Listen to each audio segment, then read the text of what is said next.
Hi, welcome to another City Council recap. This meeting was last night, June 9th. The primary focus of the meeting had a series of resolutions relating to the budget process. The budget was adopted by Council last night for fiscal year 26-27, which starts July, so our budgets run from July 1 to June 30th. The budget document that was approved is available on the city website for those of you that are interested. We have a general fund, a street fund, a water fund, and a wastewater fund, and all of the revenues and expenditures for each of those are contained within each fund and are limited and are required to be spent only within those funds. So the process starts in March typically with the preparation of the proposed budget. The Citizens Budget Committee would meet in April and May, and then it goes to Council after the Budget Committee reviews and makes their recommendations. Some of the big picture highlights of the budget is balanced. It's required by law to be balanced and is improving. Fund balances are more stable. We are able to support our staffing levels, so no increases in our staffing, but no decreases in staffing.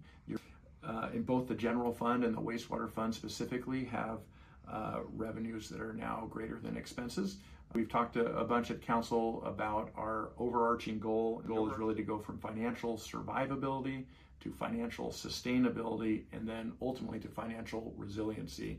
And really those last two budgets have really moved the needle in getting us towards that middle spot of financial sustainability, making our way slowly towards that target.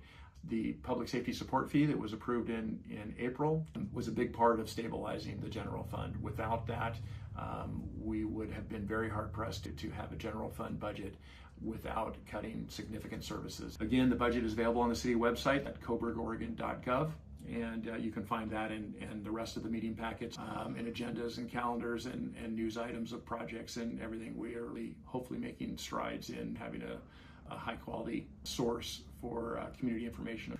Other items that were on the agenda, we had a great presentation from a University of Oregon student team, which gave a report out on a loop path survey that they recently completed as part of their course curriculum. It really provides us with some great information on amenities and usability of the loop path, what we can start planning to put into our capital improvements plan in the future to really dial up the loop path. It was very well participation in the survey. I think over 80 people responded, which is a great turnout, and we had great response. People love the loop path. It clearly has a lot of room for improvement, but is also quite an asset, and that was borne out in the survey. So we thank that U of O team. They did a great job. They were really fun to have. The other items, much smaller than the budget, there was annual contracts for the new fiscal year with the City of Cottage Grove for our building department services, and they provide building department services, so permits, inspections, plan review, all of that for the building side. City staff handles all of the land use side, the zoning part, but we utilize our partners at City of Cottage Grove for the building services. Final item was continued discussion on and research relating to use of a local options levy to further address our short and mostly longer term budget needs. That came out of the public safety support fee conversation, was analyzed prior by the revenue options subcommittee. Council made a decision to go forward with the public safety support fee at this time. But on every agenda item, there will be at least a discussion or logistics and planning for how to move forward, or if to move forward on a local options levy. So that's it. All information relating to the council meetings and all other business of the city can be found on the city's website at coburgoregon.gov. Thank you very much.